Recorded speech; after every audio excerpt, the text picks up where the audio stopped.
c'est Grégory Cluse depuis l'Angleterre. Salut Grégory, tu nous entends bien? Oui, bonjour, très bien, très bien.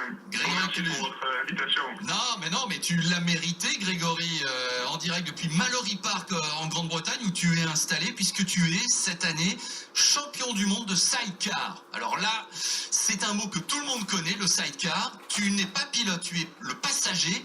Alors si je veux planter le décor, c'est cette personne qui, à l'arrière de l'engin, se penche un petit peu dans les virages pour contribuer certainement à l'équilibre, mais il va falloir que tu nous en dises un petit peu plus, Grégory. En tout cas, c'est bien toi qui es champion du monde cette année avec l'anglais Tim Reeves. Alors en réaction pure, Grégory, qu'est-ce que tu ressens lorsqu'on te dit que tu es bien champion du monde?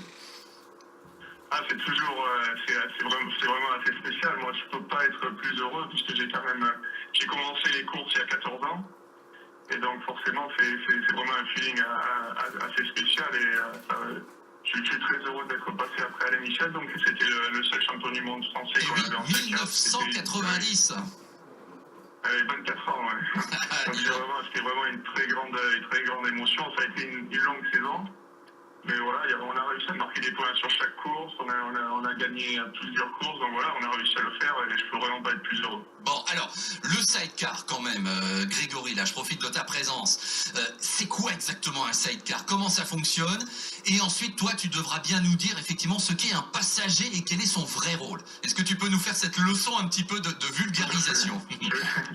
C'est au mieux, donc c'est un 3 roues. Donc le châssis long, vous avez le moteur, donc c'est 1000 cm3 maximum. Vous avez le moteur derrière le pilote, et ensuite donc, vous avez le passager qui va de gauche à droite, donc suivant les virages, et qui essaie de trouver le meilleur appui, de donner le grip au pneu arrière, au pneu avant pour le pilote, suivant si c'est des gauches et droites, s'il perd l'avant ou s'il perd l'arrière. Voilà, donc c'est comme ça que ça se passe. Et ensuite, vous avez aussi les châssis courts, donc qui roulent à Hildeman OTT, où on a réussi à faire un podium cette année, où c'est des 600 cm3, et donc vous avez le moteur devant le pilote. Ah oui, d'accord. Attends, t'as fait l'Île-de-Man, là, en sidecar, en passager? Oui, je l'ai fait cette année, oui. On a réussi à faire un podium. C'est vraiment une course assez spéciale. Ah oui, c'est ce que j'allais dire, c'est un truc de fou.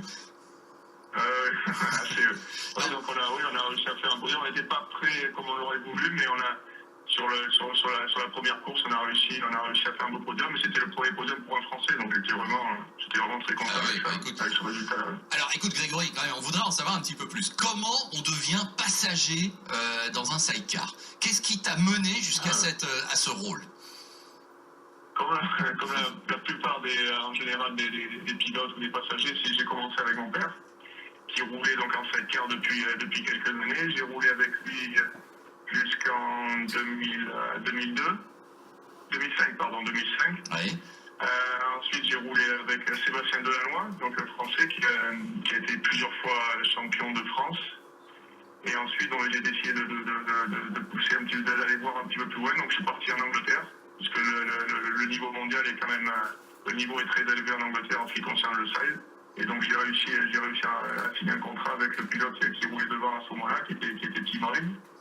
Donc on a été aussi champion d'Angleterre, j'étais champion d'Angleterre 2 fois. Après je suis reparti rouler en Allemagne avec un Allemand et là je reviens rouler donc en 2014 avec Tim Reeves, où on a réussi à avoir le titre de champion du monde.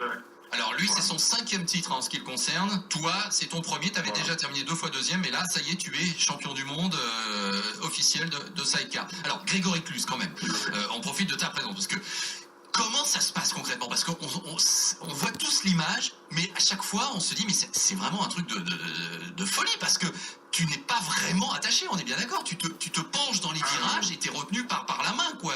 T'as des poignées, je crois. Ouais. Voilà, donc vous avez la poignée gauche que vous ne lâchez quasiment jamais. Et ensuite, dans les droites, vous avez des poignées qui sont sur la carène. Et donc dans les gauches, la même chose. Mais en fait, si vous voulez, contrairement à ce que tout le monde pense, tout le monde pense qu'il faut être très musclé, avoir ça ne passe pas comme ça. C'est juste en fait avec la force centrifuge, il faut y aller juste au bon moment et ça se passe beaucoup plus facilement à ce moment-là. Et ensuite, on essaie de trouver le meilleur bête pour la machine pour aider le pilote au mieux possible. Non, mais ça doit être des sensations assez incroyables, hein? C'est fantastique, c'est sûr. C'est à un certain niveau quand vous roulez, donc comme on fait quand on roule assez vite devant, c'est vraiment le feeling est super, les sensations sont super. Ouais.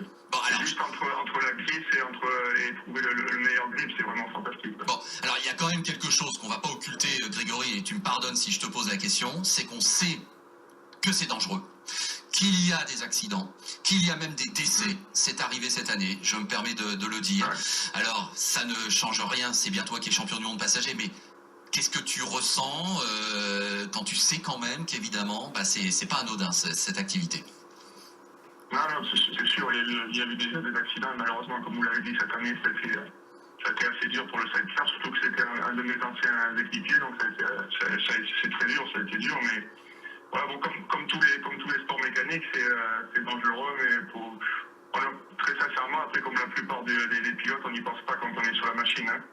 Si vous commencez à y penser, c'est sûr qu'il vaut mieux tout arrêter et puis rester à la maison. Mais non, c'est sûr, c'est dangereux, mais on essaye de faire au mieux avec ça.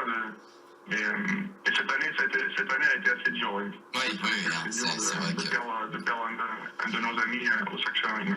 Est-ce que je peux me permettre de te demander ton âge, Grégory? Ouais, tout à fait, 29 ans, là je vais sur mes 30 ans, mais le mois prochain, le 9 octobre. C'est ça, donc il y a un point commun entre les 3 champions du monde qu'on a reçus aujourd'hui en direct dans Motin, c'est que vous avez tous 30 ans, on va dire, pratiquement. Alors je pose à chaque fois la même question, évidemment, c'est quoi le but pour l'année prochaine? Tu sais déjà quel programme tu vas faire? Oui, on va repartir encore pour le championnat du monde sidecar châssis long, donc, et on va essayer de faire le TT encore. Ah oui. Pour essayer de concrétiser. Tim Reeves l'a remporté en 2013. Ouais, le Tourist Trophy, TT, le Tourist Trophy, ce nom mythique, ouais. Ah, tout à fait. Voilà, et on va le faire encore l'année prochaine. Bon, écoute, là, pas mal. Et puis, en tout cas, je rappelle que tu es bien champion du monde de sidecar 2014 en tant que passager avec l'anglais Tim Reeves. Et tu nous parlais justement de l'Angleterre. Mais tu es en course aujourd'hui? Tu as une course au programme? Oui, là, c'est un week-end. C'est plus pour se faire plaisir, ça ne compte pour aucun championnat, mais il y a pas mal. Ce ne sont que des sidecars, là, Mallory Park ce week-end-là. Oui. Donc c'est vraiment que pour se faire plaisir, mais il y a une grosse concurrence et on va avoir une course à peu près dans 20 minutes. D'accord, bon allez, bon courage, bon après-midi à toi.